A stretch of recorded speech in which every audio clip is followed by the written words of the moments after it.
Hello, happy bros. Hey, you're about to get a face full of the Ken Bozak. He's a mentor. That's what I heard. He's a connector. Oh, yeah. He's a brilliant leader. I've seen it. He's Ken Bozak. Oh, happy bro. You gotta get some Bitcoin and hold it. Happy bros. You gotta get those NFTs and you gotta hodl that stuff. You gotta hodl it. Some can bro.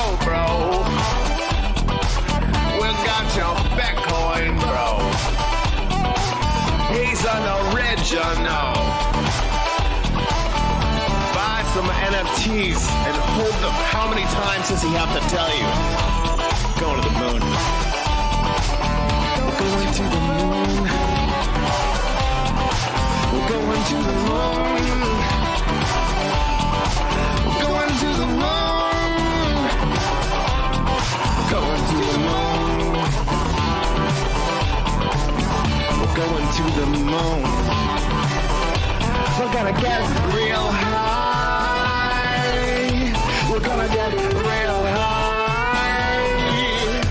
We're gonna get real high. We're gonna get real high. Yeah, we're going to the moon. We're going to the moon. Bro, we're going to the moon. Oh yeah, we're going to the moon. We're gonna get real high. Real high. Yep. Real high. Hello, happy bros. Come get some Ken Bozak. And we're live, bros. Yep, everything seems to be good. My internet might be a little slow. I think it froze right when you... Yeah. When I changed over bandwidth, it's like opening the water on a tiny garden hose bottlenecks for a little bit, but it should be good to go. Thanks everybody for tuning in today. As always, I have my co-host Nathan. This guy. He's a rapper straight out of New York City. I rap sometimes. I'm just paying tribute to the greats. I don't really do this, Yeah. Just a tribute. This is just a tribute. This is just a tribute. I know I got Jack Black stuck in my head. But one thing is true. We're trying to create the greatest song in the world. So it relates. But we'll see what happens. I mean, we gotta be humble. I hear it. That's why I got to pick up one of those NFTs today. I was just telling you, I got to go get. It's funny, when you want to get an NFT these days, it isn't as simple as just going to the store and buying it. You got to go to the fucking store. You got to buy all the ingredients. You got to come back home. You got to blend them all together to get the thing you wanted. It's like, I don't know. You know what I mean? It's like I feel like a little kid with my Fisher Price little cooking thing, and I'm just like making fake pizzas for my parents again. It's like, oh, I love it. We're with our guest Aggroed today from Splinterlands. Congratulations on everything, bro. Like GG's been grinding for years, and just so proud of you guys. Thanks, boss. Yeah, it's like I've been telling people it's a overnight success, 3 years in the making. Right? Like we've been grinding it out since 2018, adding people and adding features to the game, but we're just exploding. I mean, I'm set. Let's see. I have 500,000 registered users. I have 200,000 that have purchased something of any sort from us, and then we had about 160,000 active accounts yesterday.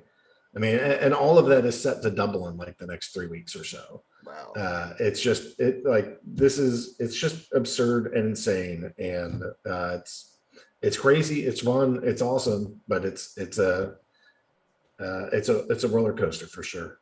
Well, my viewers will know I've been an advocate of Splinterlands since it was Steam Monsters, going, on daily tournament streams, 24-hour streams, been trying to tell people, at least my faith in the game, this is going. I saw that overnight success 3 years ago. You know what I mean? And I was trying to get people to see that through my eyes.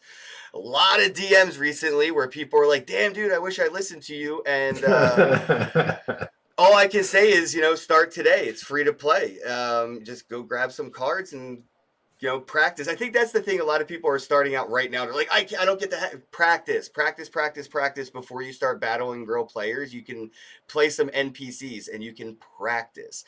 But for new players that are getting into Splinterlands, where do you recommend they start? Because I try to tell my brother, it's kind of like, like a Hearthstone's game or whatever, like Pokemon. It's like, it's a trading card game. Like, Yeah. and he plays Hearthstone, but even he came to me recently. My own brother was like, damn, dude, I really wish I played more Splinterlands. Like, you should see how much I spent on Hearthstone within the past 3 years. And I was like, I told you, bro, like, you didn't. And so he's having like a hard time figuring out the game because I think he has like that other game structure mentality. Where do you say like people should start when getting involved in Splinterlands as a player?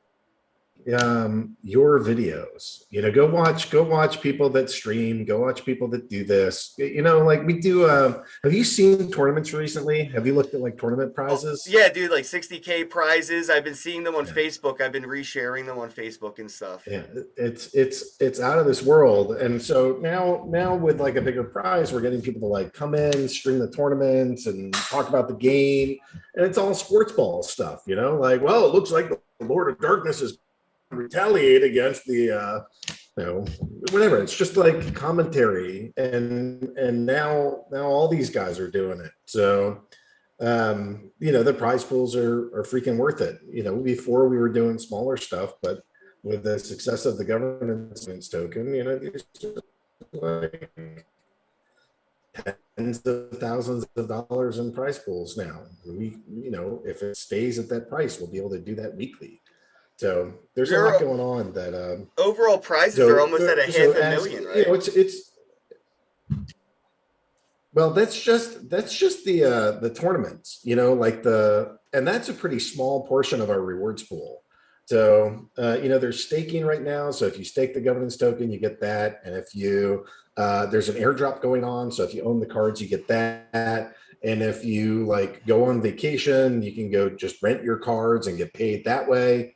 Like there's like, I don't know, probably 8 different ways to earn currency or NFTs in our game. And, but it starts like what you said, you got to figure out the rules, and you have to take like, maybe 20 minutes to figure it out because, we're a bunch of nerds over here. And so if you're hoping that this is just like a little click game and you get to be a millionaire, that's not how it works. That's how it looks, man. I make it look that easy. I ain't going to lie. Yeah, it's fun. By the end of the year, I think we'll have people that make 6-figure like prize purses. Like people that can actually be professional Splinterlands players. I'm making close to 5 figures a year on just my staking of the SPT and the 150% APR I'm getting on that. There's from like my collection's earnings. Yeah, no, I mean it's pretty crazy right now, and that's how this is when Matt and I get together, we ask, how do we get as much value back to the players as we can? And so we said, well, the players supported us. They bought all these cards. They're the ones that should get this governance token. So we did a really small pre-sale and a really big airdrop. We did an airdrop that's twice the size of the pre-sale. Wow. So that's the way we look at this. We want the money going to the players. Wow, hold on, that's blowing my mind considering where the price point's at right now. If you had over double airdrop than a pre-sale, that should have dumped the price. Like, holy shit, did it not do that? No, not this thing is like That's well amazing. beyond our wildest imaginations. We got like 30,000 holders of this thing now on Binance Smart Chain, and that's separate from all the people in game that are holding it and earning it. It's got a lot of eyes, a lot of exposure. I don't want to name drop, but if I mention the company, you would know it instantly. There was a video game company that we were talking to, and normally on these kind of calls, you just go and you say, well, hey, this is my name, this is what I do, this is our company, this is the product, this is what it looks like. And they were like, Aggie, let me stop you. We're super familiar with Splinterlands. I was like, that's one of the biggest video game companies in the world. And they're telling me I need no introduction. That was a wild day. That was crazy. That was like a week ago. Damn, bro, big dick energy walking out of there. I bet. Like, I mean, personally, that's validation, man, for like Oh yeah, all the hard totally. work you put in to walk into an environment like that and have them be like, "No, dude, we already know you very well." Like that's validation for all those hard, and that can also be said in the price point of the assets for in game. People, value these cards, extremely. It's been increasing every single day, and it's because of the value that you provide to those cards in the game. People value them Yeah. so much. So, dude, like you earned this so much, man. And like I don't know, so many people. I don't want to say doubt it, but just didn't give, Steam Monsters or Splinterlands now at the time like the a chance. And that's what I think a lot of people want is that overnight profit, and they don't want to have like the long term bag. That everybody wants to buy Bitcoin at $1, sell it at $10, and regret it all the way up to 50,000. I don't see Splinterland slowing down anytime soon. I'm not selling. I'm 100% staked. All my cards. I have like a full alpha, beta, untamed. I have full collections. My account's almost a quarter million, and I have diamond hands on my $250,000 Splinterlands account because I have faith in where it is going, since I have for the past 3 years. So I had a question in the chat, and I did ask about players, but I do want to touch on artists because a lot of the game is all art. So, how do artists get involved in Splinterlands if they wanted to create an in-game character or participate in like if there is another spell book coming out? How can an artist or a creator like that get involved? So we have tons of process around art, and it's pretty tightly guarded at this point. One thing that may change that is I think that we're going to launch a series of collectible NFTs that are separate from the in-game stuff. Like we want to be able to do comics or animations or all this other stuff, and the in-game stuff really needs to keep like a real consistency, branding, and all that. And I want to be a lot more forgiving when it comes to just sort of like the random collectibles that are out there. Still going to keep an eye on quality because my creative director is going to go, stake a fork in me or something if I mess with this. But I really think that there's a way in the not too distant future where there's a whole series of NFTs that are collectible, that are like lore based, story driven. Get to know these different characters or a region or a place. Maybe there's even a way that you can get into that lore. And just have a place for like stories and creatives that isn't just pure, here's the attack, here's the damage, here's the armor, there's your abilities, put it into these combats. You think like, that could touch on that's some of awesome, the lore? and we love it. But like the collectibles could touch on lore-based stuff? Yeah, I'm super keen on that, and it's something that I've wanted for a while. It's been tricky to get to a point where we can get a second platform up and running that can support NFTs and be more creative based and less combat based. But we're getting pretty close now. So we have like some 3D animations that we've already done that are looking just absolutely gorgeous. They're on like 3 or 4 second loops, and now nice. You got these like the fencers that look like they're ready to stab you. I mean, it's just a little bit of graphics where like the stabby guys are stabbing. Are they called fencers? Well, this person in particular is a fencer. So no, not all the. I mean, one who fences. Fencer. A lot of people don't know that. I was a world-class fencer at one point in my life. Really? I was so close. Dude, with a jawline like that, you can say anything about physical activities, and I'd believe you.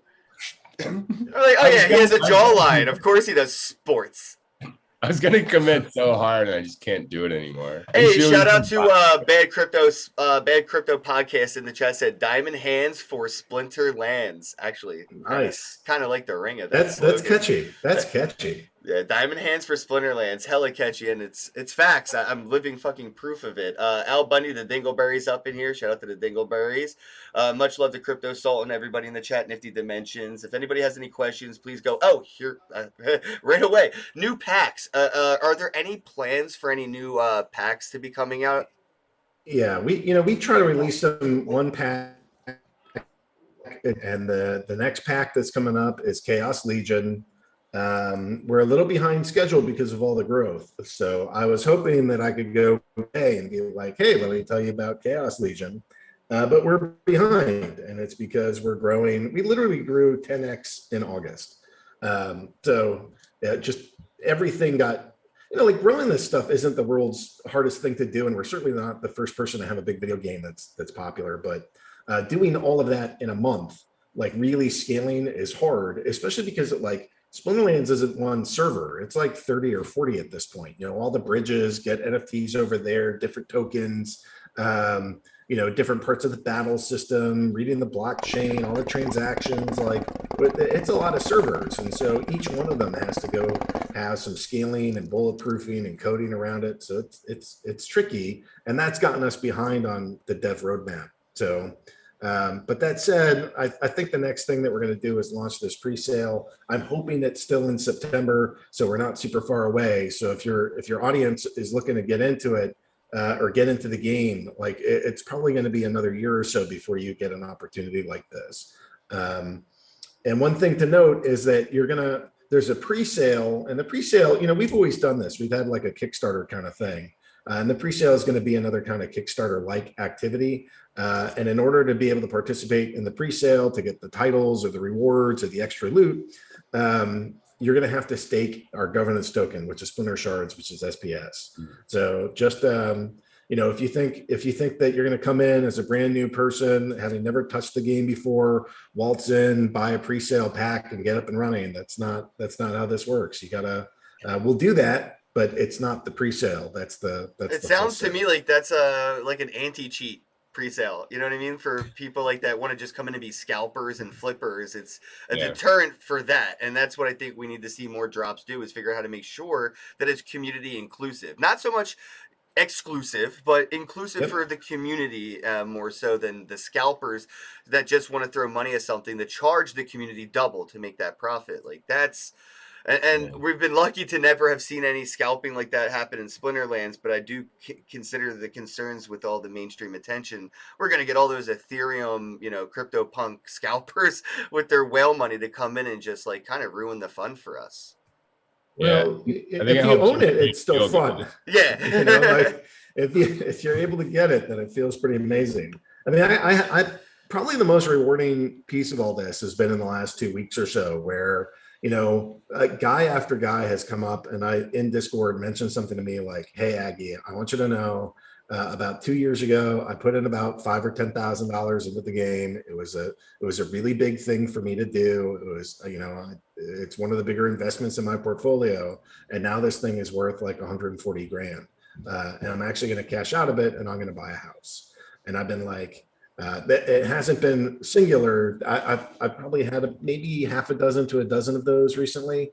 And, there's plenty of people that are more anonymous and don't want to talk about it. But there have definitely been some folks that have shared, I had my diamond hands, I held on, and this account is now worth a ton of money.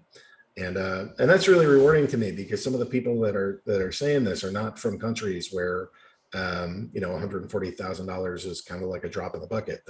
Some of these guys are the play to earn folks that really need that kind of money and have been astounded to, there's no other opportunity like that really in their country. But here they are in Splinterlands being able to find some house money. That's amazing. Have you seen what China's been doing and talking about with like banning video games and stuff like that? And I kind of looked at that as a preemptive strike against the pay to earn model. Curious, with a game like yours where people can play to earn and it wasn't so significant, but it's now getting to that point. Do you look at like regulations becoming a problem for pay to earn games like blockchain games, where I may have to, you may have to require KYC for players? Or I'm just worried about regulations, because this is starting to get real serious, and this is where they start to come in with their pen and paper and try to tell us what to do.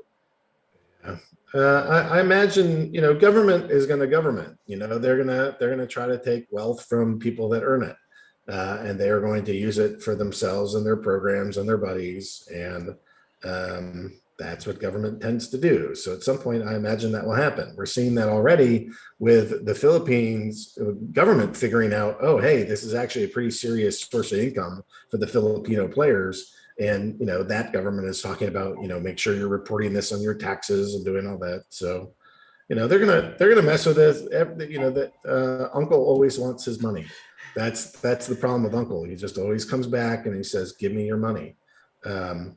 So we're gonna comply. We're like there's a corporation and it's U.S. based, and if there's regs, then we're gonna find whatever the minimum standard is, and we'll meet it. I love that. The minimum Yeah. standard, Yeah, respect, Yeah. conform as least as possible. yeah, no, exactly, right? Because the whole idea is like we want a lot of players, and like we did. Look, I can't speak for like the company. The company is a piece of paper, but I can speak for myself, and like I really think.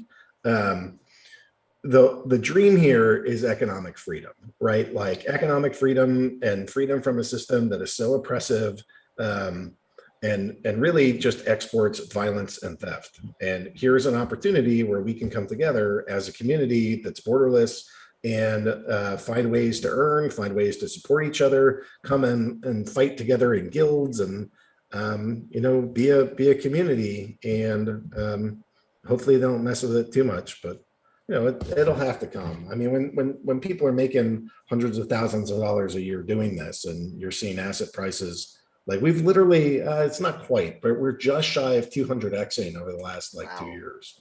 So when stuff like that happens, people pay attention and everybody wants a piece. Yeah, you're doing too good not to give away some of it, is what they're thinking. They're like, you can do this. You can give us something. You're killing. Yeah. They're giving it back to the community. They don't need to give it to Uncle Sam.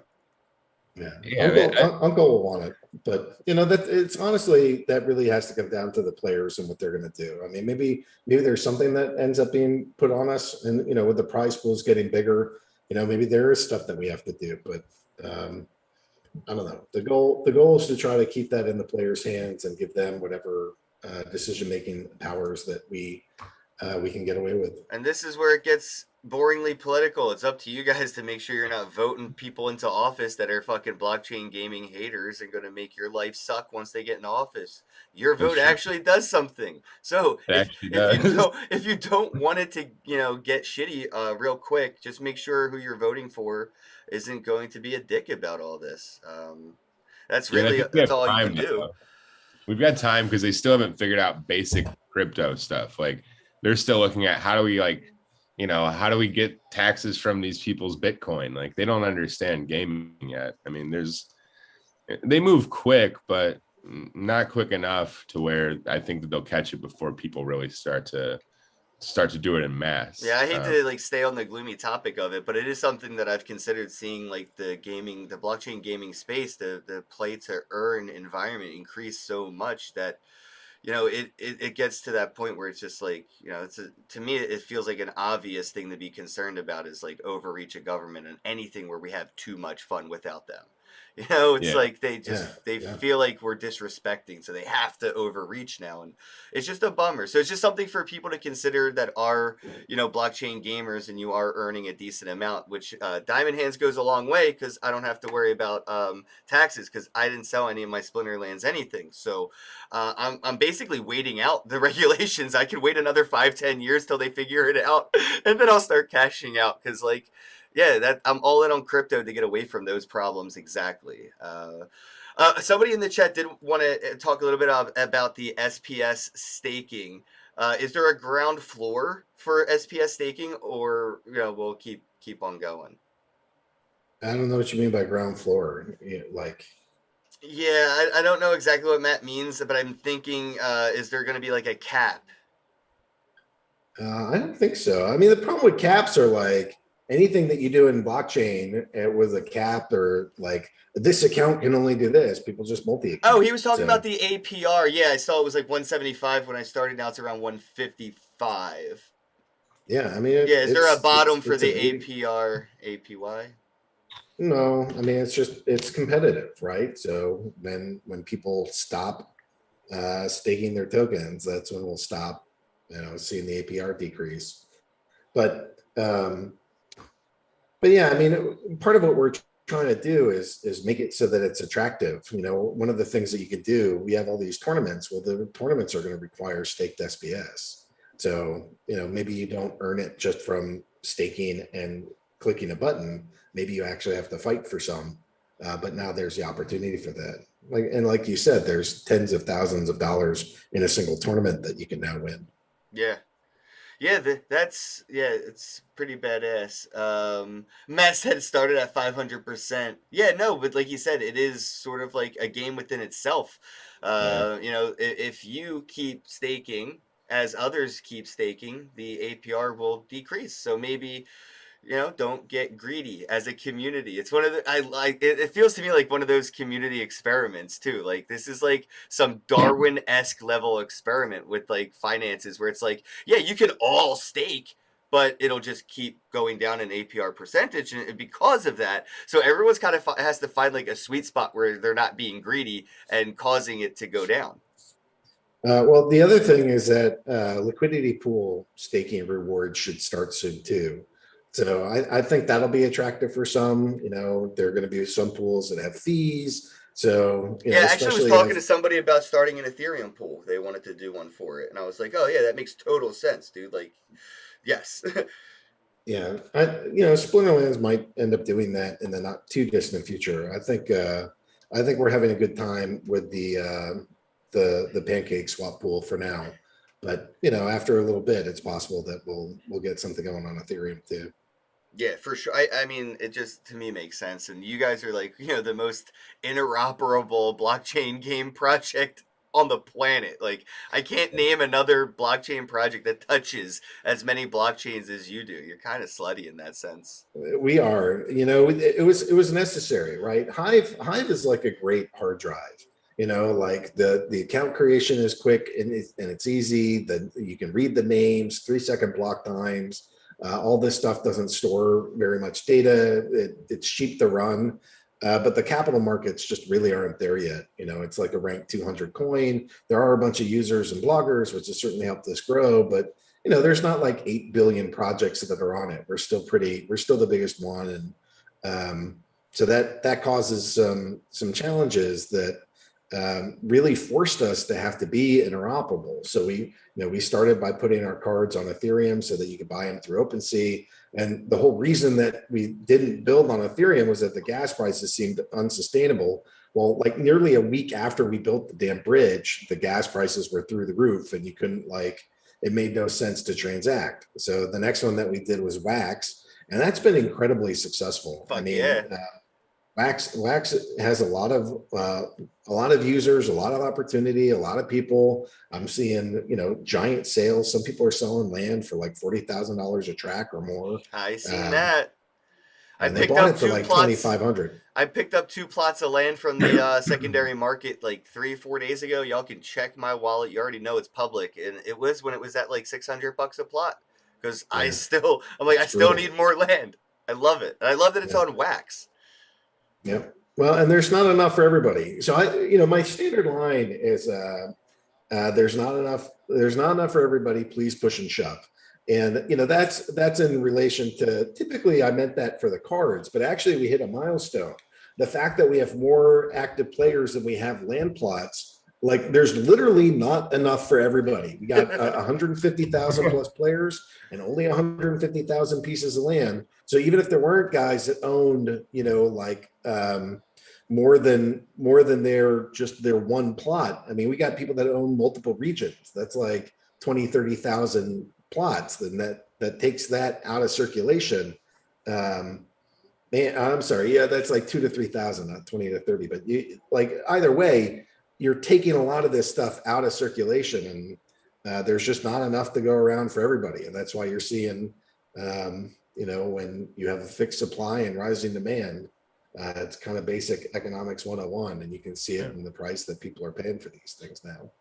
I wanted to touch on land a little bit more for the audience, if you know, because they, you know, I have a lot on, you know, the Wax community, and there are a lot of assets available. But land is seemingly to be the most popular. What are, you know, the plans for land in Splinter Lands? You know, right now people are sort of just speculating, I guess, on like the secondary market with these assets. But like, what is the point of those like plots and rails and having land in the game? So this all goes back to everything we do in the game. We try to think about how do we give as much value back to the players as possible. And so we had a strategy thing that we wanted to do for the game. Right now, when you fight, there's monsters and summoners, and it's two teams that are blind. So you know the rules, and you know who your opponent is, you know their last 5 matches, and then you pick your teams, but it's blind.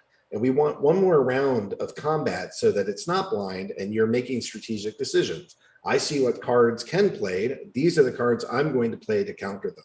So we wanted to introduce new cards, and the card types that we're going to introduce are items and spells. And the items are going to be the things that kind of like increase stats or give new abilities to the monsters. So like steroids. Yeah, but it's like armor and equipment in any game. Like +4 attack and +2 armor. That now you're this monster has thorns and that one can resurrect. It's pretty common. But the trick of this is how are we going to sell those? Because what we could do is we could just make another card pack type and go sell that, and we could be the ones that make all the profit. Or now hear us out, or we could go make land, have the land generate resources, and then you would spend those resources to mint NFTs. So now the players are the ones that are going to make the items and spells, not us. And you guys are literally like, this is how we can decentralize what we're doing and decentralize the economy, decentralize the game. We're giving the players the ability to make the items and spells. We'll have a couple that are like the soulbound ones that all characters start with. But other than like the soulbound ones, or maybe some like PvE ones where you kill a boss and you get some special stuff. But those things wouldn't be available in ranked play anyway. So if you want your ranked play where all the main rewards are, the only place to get it would be from another player. Minus the like a couple level 1 kind of things. But I don't know. We just think this is so much cooler. Why would we just sell another pack when we can get the players, minting their own tokens in this game? That's pretty including. Like I've never felt like I've had so much power in a game before. Yeah, as a player, you ever tried. If you go into like a Magic the Gathering tournament and you like. You go in with a deck that like you've printed some of the cards and you're like, I don't own these, but I'm playing them. Like if you try to mint your own cards, they'll throw you out of there. Exactly. People have done it. They did it before, and they've banned those players and kicked them out of tournaments. And they've tried doing tournaments where, you can make your own decks and play with them. And they're like, no, you have to own them and you have to buy them from us. And that to me is like a real mentality of like the older game generation of like, we are the centralized entity, all purchases must be made through us. And like one of the first things we did was we built a market for the cards so that players could go trade them. And before we had even announced the market, cards were already listed for sale. Before we even told people it was an option, there were already people listing. And we're like, okay, this is going to escalate. This is fun. But it's such a core concept of what we do that, this is yours. You can go trade it. You can go rent it. You can go use it. You can go, choose not to use it. Like that, you can sell the damn thing, but it's your asset to do what you want with. I like that. Yeah, I'm not involved in the game yet, but now I kind of want to be because I see that it actually would benefit me in some way. Because I've invested a lot of time in games before, got nothing for it, except feeling like, I just wasted 6 months of my life. Yeah. At least in some way. That I'm you should see my brother's face when he told me about his Hearthstone collection and I showed him my Splinterlands portfolio. Dude, I used to play Diablo, the game Diablo, just like night and day. And if I was getting something for all that time, I'd be a very rich person. And I actually genuinely enjoyed playing it. So I think it's like very, very cool for people that really don't want to do anything else. That's how I feel about games like Clash of Clans. I had to stop playing it because it was just such a waste of time and money. But I was like, wow, if they just tokenized it, it would make at least some sense for me to spend so much time and money on this stupid game. Yeah. I have the Splinterlands app. If you have a phone, you can download the Splinterlands app. I don't have an iOS device, but I know it's on Android. Is it on Apple? It's an Apple. Yeah, so you can download Splinterlands on your phone, and TMI, it's my favorite toilet game. I just like sit on the toilet, play a battle or two, and by the time I get done a quest or something, I know I've been on the toilet too long, and I should probably get out of the bathroom. That is a little TMI, but honestly, it's a lot of players that do that. It's like when players first start, they're like expecting it to be I play a card, you play a card, I play a card, you play a card, and when it doesn't work like that, like a lot of the Magic the Gathering guys are like annoyed at us. Why did you build it this way? And then if they stick around for more than like 2 days, they're like, oh, this is awesome. Because now instead of being like a 40-minute game, it's like 2 to 3 minutes. Yep. And you can like speed through these things if you want. So, it takes a little bit of getting used to for like the Hearthstone crowd or the Pokemon or Magic crowd. But, once you're doing it, like you get accustomed to it, and a lot of people appreciate it. And a lot of people will actually end up playing our game in between other games. I'm going to play Hearthstone or League of Legends or something, and while I'm queuing up, I'm going to go get in a round of Splinterlands. There's never enough dopamine for some people, I guess. Yeah, I have 4 monitors I'm looking at right now, so I'm definitely one of those people. You're insane. Yeah, it feels good though. Eye candy. And I feel like you may be inspiring those, other games, with a roadmap that you've been setting out the past few years, and the success to prove that roadmap. You think it's possible to see those pre-existing card games go in a direction like Splinterlands, paying homage to what you have done? Or is this something where, like you said, you may have had, meetings with game companies, or you thinking that somebody may acquire, Splinterlands to, add to like their in-house games? I'm just curious, like, because I know you're encouraging competition with your success. So like those other games are looking at you as, competition now, and they're going to try to do what you're doing to compete with you. Are they competing with you, or are they like going to acquire you?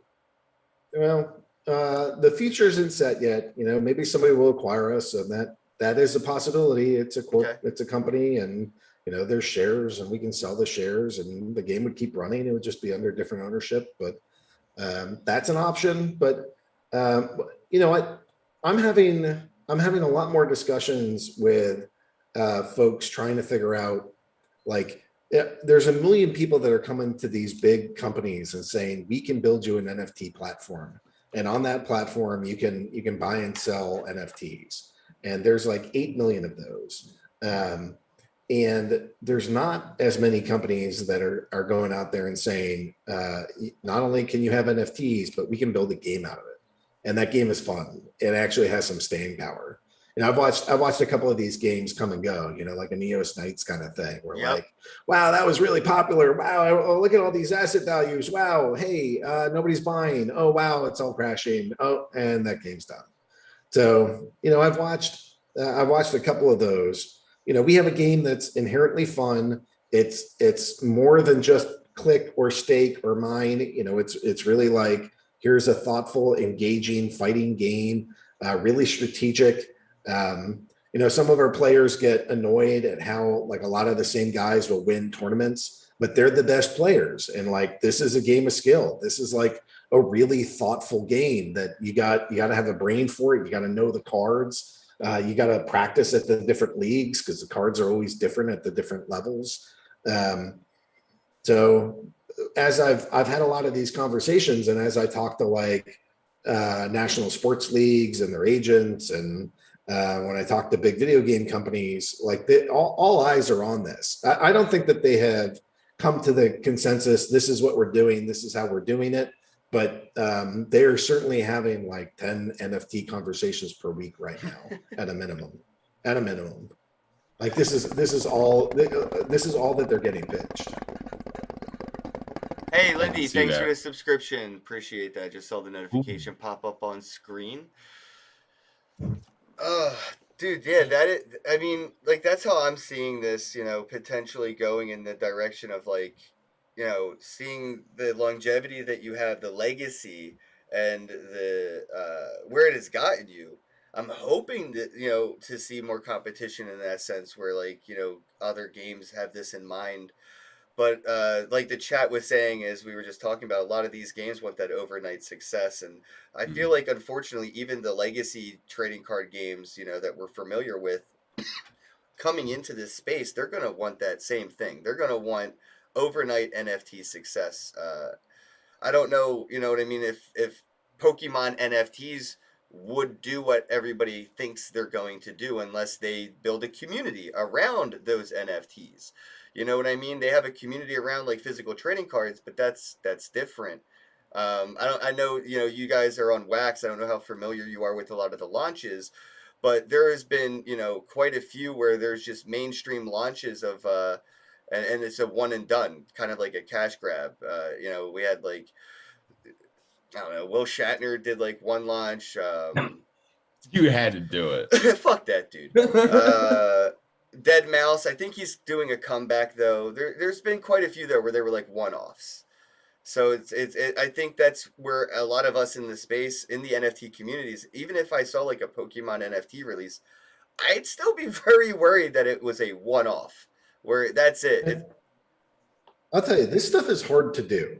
And I got a little construction in my house. Sorry if there's a background noise. It looks But like the volcano's growling. That's about it. Nice. Yeah, I thought it was nice. the volcano. I was going to tell you, like, maybe we should wrap it up and you get out of that area, but at least you're safe. We should just keep I'm going safe. now. I'm safe for now. But All this right. stuff is hard. I think the dev team over here, we don't make it look totally easy because we still have, some times that we're down for maintenance because of the growth. But I'll tell you, it's hard to do. It's hard to get the economics right. It's hard to get the payment systems all operating. It's hard to get the cross blockchain stuff going. It's hard to scale this thing as quickly as people want you to. It's hard to have an economic model that makes any sense and that doesn't just totally dilute or fail.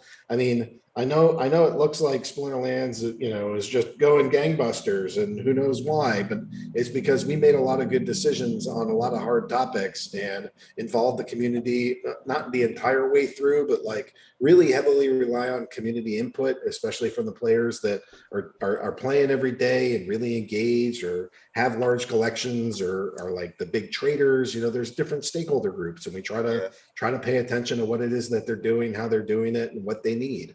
And none of that is easy, in part because like your dev team is a limited resource. Your player base is this like infinitely expandable thing. The amount of time that you have to do any one thing is super small. And every single player in the game is telling you, I want this would benefit me. Do this first, do that first.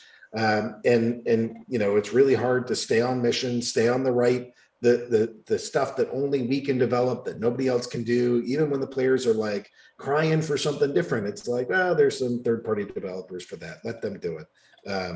It's hard. This is a tricky business to be in, and I don't want anybody to just think, hey, I'll just whip up a game and it's super simple. It's hard not to go past like Ponzi dynamics into like real collectability, into other additional revenue streams that aren't just new players coming in.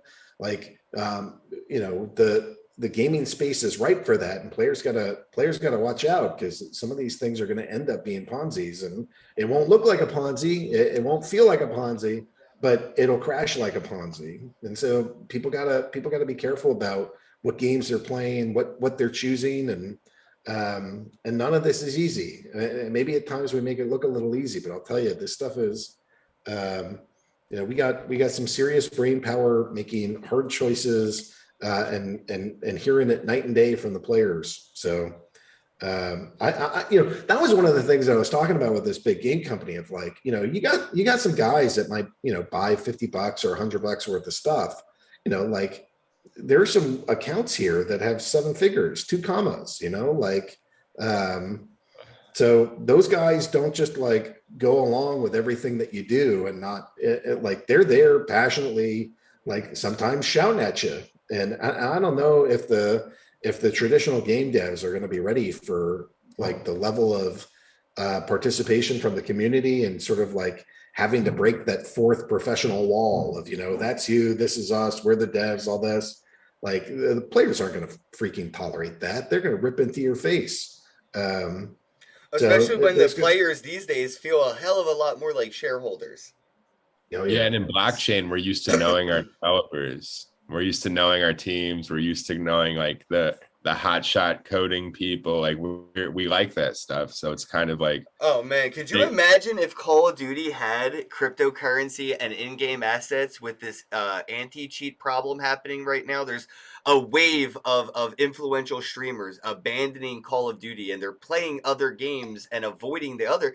They would have just dumped their assets, as and Call of Duty would have had to step up and say, all right, we need to get a better anti-cheat. Our players / shareholders are dumping our shit because we suck, not just not playing our game, but selling, dumping us all. And that pressure, I don't think they want. And that's why I don't think we're seeing mainstream games get more involved, because they don't want to work for the players. You know what I mean? They just... No, well, I don't think it's that bad. I think this stuff is hard. And I think they're really looking at this. That's my guess. My guess is that if you were to go to every single top gaming studio, they're all talking about this. But, the big publishing companies, like they have legacy businesses. Their money doesn't come from crypto. So suddenly thinking, we're going to abandon what we've done and do this other thing, I'm sure is terrifying for them. And not only that, but it comes with all these weird regulations. You don't know what like the status is at any given time. There's like, do you need a money transmitter license if you're going to sell an NFT? Like just basic stuff that makes it ugly. So I'm not ready to go say, they're fuddy duds and they don't get it. I think they're all looking at this. It's just, what project do you start with? How do you dip your toe in? How do you not ruin your brand? What if the game's a flop? There's like a million different problems that could come in. And so, it's a trick but I do think they're all looking at it and they're all working on it. Yeah, considering that, I think that they're more likely to acquire somebody than try to create something. That's what I kept mentioning, and I really do feel that way. Yeah, because they're just like, why give ourselves this massive headache for no reason? Well, they've done that in their industries already before. You know what I mean? Look at all the different things Facebook buys or Microsoft buys. They buy all these little companies out, and then they just add it to the in-house. And that's what that's why I mentioned it earlier. I do feel like we're going to see some, and I thought it was going to be this year, but I think the pandemic postponed it. But I remember, Nathan, you were on the show and I started talking about this would be the year of acquisitions.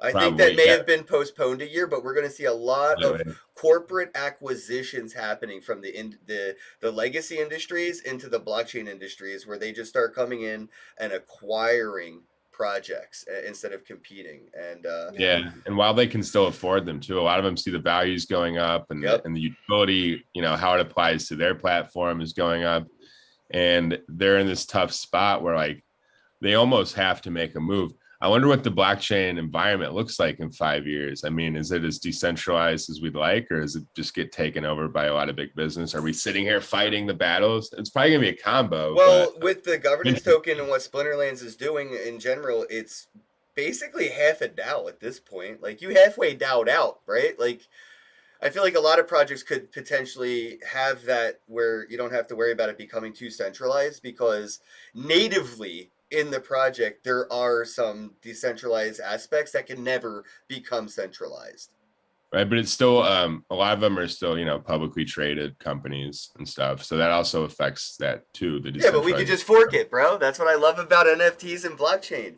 You can just fork it. Yeah, the open source nature is definitely beneficial, but I do I think we'll have some challenges for sure. We all know it's not that remarkable, but Have you guys, Aggie, you look like you froze up there, sorry. Have you guys thought about forking in-house just to make like a side game out of all the assets you have, like sort of a parodied version? I'm just curious because I feel like that could come any day now, where there's a lot of players who've made a decent amount of money where they could just maybe invest in developing around it and almost like forking or side chaining the game.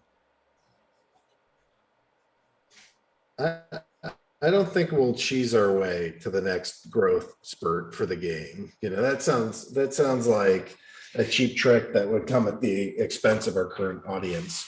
I'd rather go work with new customers, new intellectual property, new industries, something like that to get them going. Gotcha. I was just saying it's possible, you know. It's that's why I love it about the space, the open sourceness of it, you know, permissionlessness. You don't need permission to do things. You just need to be able to do them.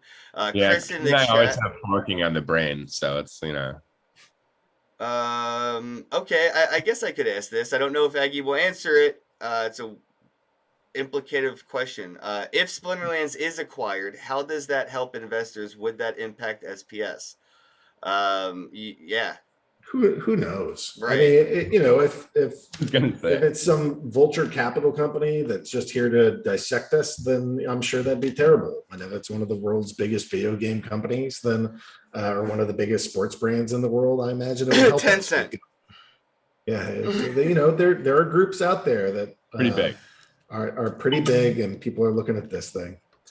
Phyllis, I got another call that starts in a minute, so I'm gonna have to zip out of here. But bro, Think about you. Hey man, no, seriously, I want to tell you, like, you know, you've had a hand in changing my life, like quite literally, just by playing your game and collecting your cards, and you know, just yeah, dude, about $250,000 in my fucking Splinterlands value, and I don't even know how to thank you for that. Like seriously, man, like I fucking just I had like so much fun playing. I did expect it to, like, I told people like fucking Charizard, you know, get a blue eye lightning dragon or something, get something from Splinterland, fucking Charizard, but like I didn't think it would happen this quickly to where I'm like you know, like you said, like I could get a house with some, you know, cards, but just life-changing shit, man. And I know it's not just my life. You've changed the lives of tens of thousands of players, man. Like, you it's know, pretty good. I can't even You know, imagine. I love this game. It's been fun to work on. It's been fun to build this community, get to know the players. You know, we do AMAs every single week. I get to know these guys. You know, like they're not just, you know, some of the new guys are just random names to me, but you know, any of these folks that have been around for a little bit, these are my friends, and these are when I'm like sitting there thinking, you know, we got to do more for the players. The players are not some like abstract group of people far away. They're the people that I'm hanging out with day in and day out in Discord, and I'm glad that you're one of them, Ken. So, anyways, yeah, man, get on out of here, get to your call, and have a day. All right, David, love thanks you. for having me. Good to be here, and hopefully we'll be back on not too long, because we Come got back. yeah, when Chaos Legion's ready and other stuff, we should go tell your audience. Anyways, thanks guys. Thank you. Thank you. Have a day.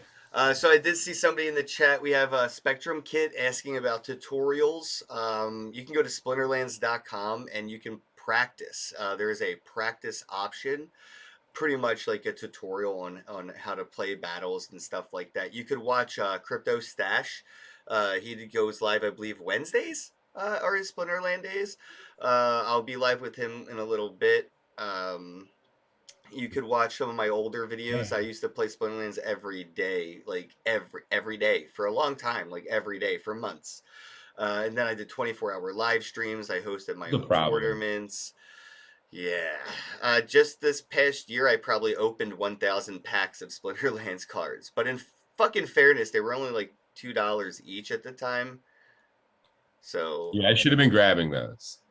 Yeah, they're like hundreds of dollars each now. Right. Just wow. But I've done that. I've had a fair amount of successes. You can't win them all. There's yeah, dude. I gave away so many alpha and beta packs. Oh my god. I swear to God, if Uncle Sam ever asked me for tax money, he better go audit my YouTube fucking videos and see how much money I've given away. Take that shit into consideration for a tax deductible, and then find out they owe me money and walk away with their head hung low. Fuck that shit, man. I've given away a lot of those alpha packs, a lot of beta packs, especially the Untamed as well. I actually gave away one of those like legendary trophies for the land to a bro of mine in the community. You know, try to always give back. Hey, Charlie, thank you so much for the subscription. Appreciate that. I just saw the notification pop up. Bing, bing, bing. Oh, Kev, never gotten to open a pack. Yeah, I mean, they're out there now. I would recommend waiting for the next pack drop. Like Aggroed said, there won't be an opportunity like this within the next year. So the next pack drop that they're doing, just do your best not to go too hard. Don't let FOMO get a hold of you. It's just a game. You know what I mean? It's just a game. It's just a game. I don't want you to think Changing lives.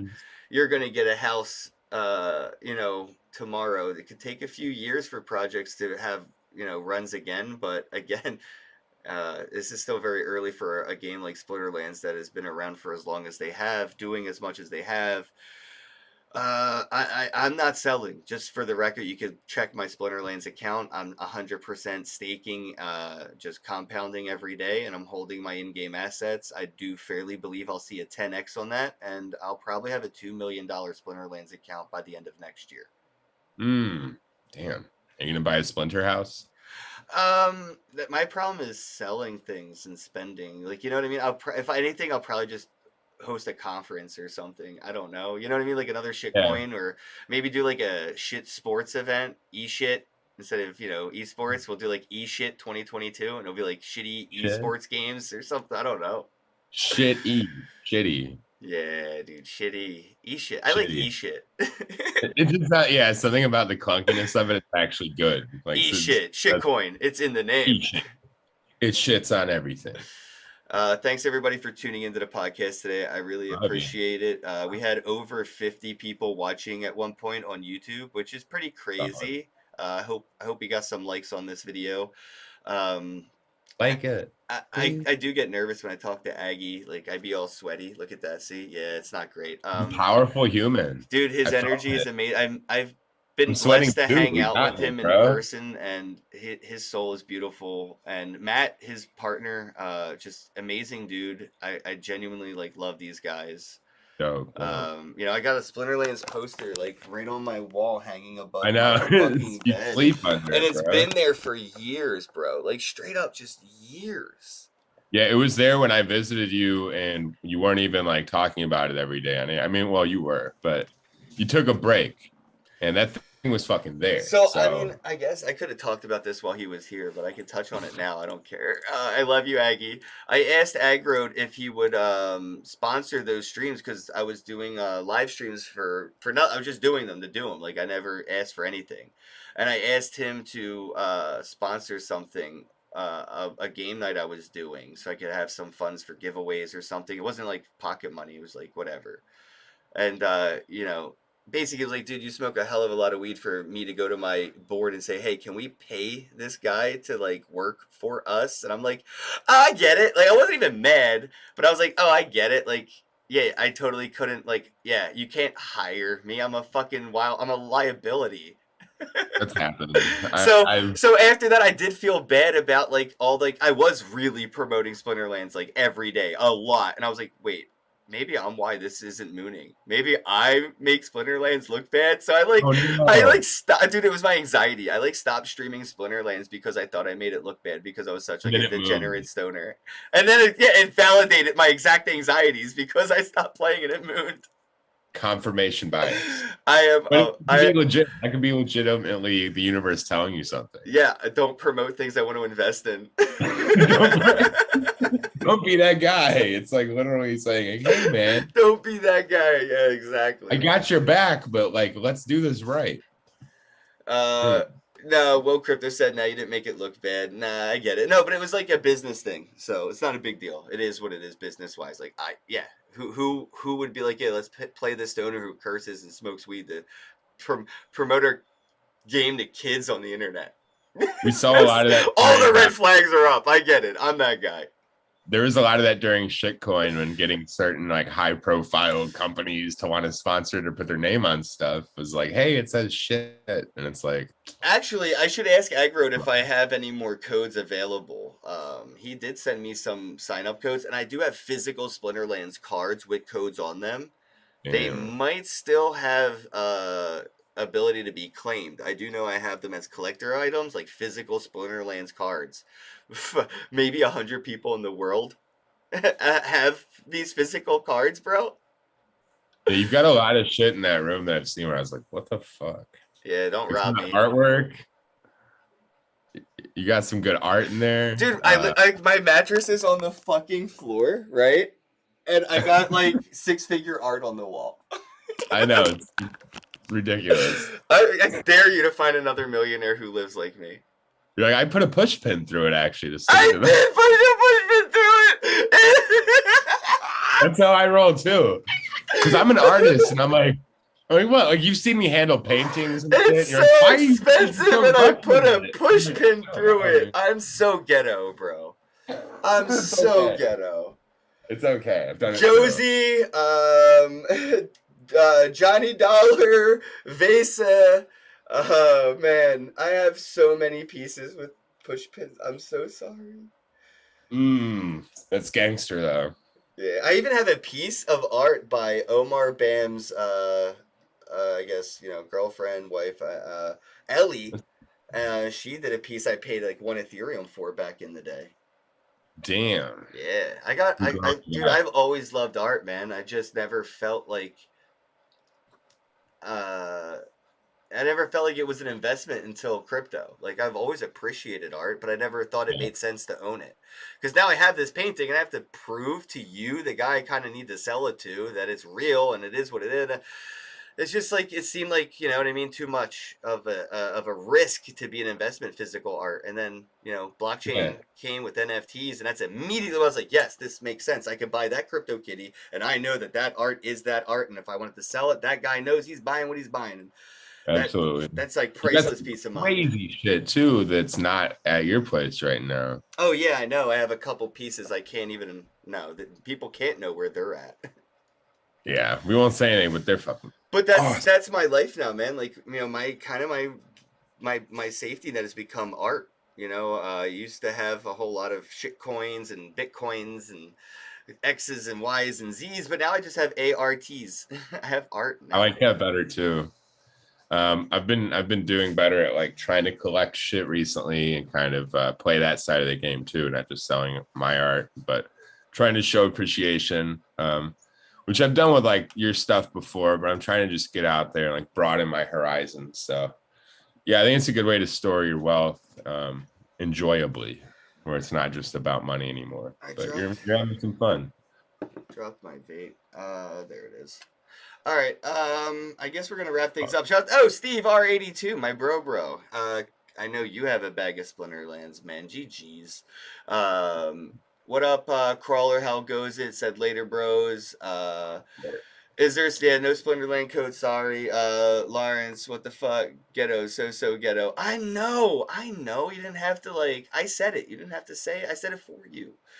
Trust me, I have to sleep with myself every night knowing how ghetto I really am. Like, y'all don't know. I grew up in Kensington. I want to body paint you and just write ghetto on the center of you. Dude, caution tape wrapped around me with an actual chalk outline. I can see it now. Dude, I'm going to do a physical art piece with you and then photograph it. It's going to be fucking crazy. Thanks again for all the engagement spectrum kit. I was having trouble seeing my land NFT after linking it to a Hive account. Definitely jump into their Discord. They have the most active Discord in any blockchain game, with not just shilling and spamming, but genuine in-game help you'll find there. You mean they'll actually help you? Yeah, yeah, exactly. Yeah. I know, I hate that shit. I don't know if potions will be burnable. RTO. That's how I'm gonna call you, RTO. Will potions be burnable? Dude, I wish they would tokenize potions and make them more scarce so potions were like NFTs. I've been waiting for that for a while, bro. I don't know if that's even a consideration though for in the game, the way those assets are used in the game. It wouldn't necessarily make sense to tokenize them, but they could make it something that you farm, right? I think that's what some of the stuff was going to be, like farming potions and stuff. So I think that could go in that route. I don't know. Aggie's not here anymore, so she probably stop speculating. All right. Miss Teen Crypto says, Zesty, Al Bundy, love you, dude. Love you too, guys. Thanks, everybody. Put her in timeout again. Oh, wait. I can't from here. That's the reason I did. I was on my phone. Put her in timeout. I don't know why I'm encouraging it. You're going to get put in timeout on her chat now. You better be careful, bro. I know. I like to have fun. I'm very mischievous. Also, she's an admin and a mod for my chat, so she can put other people in timeout.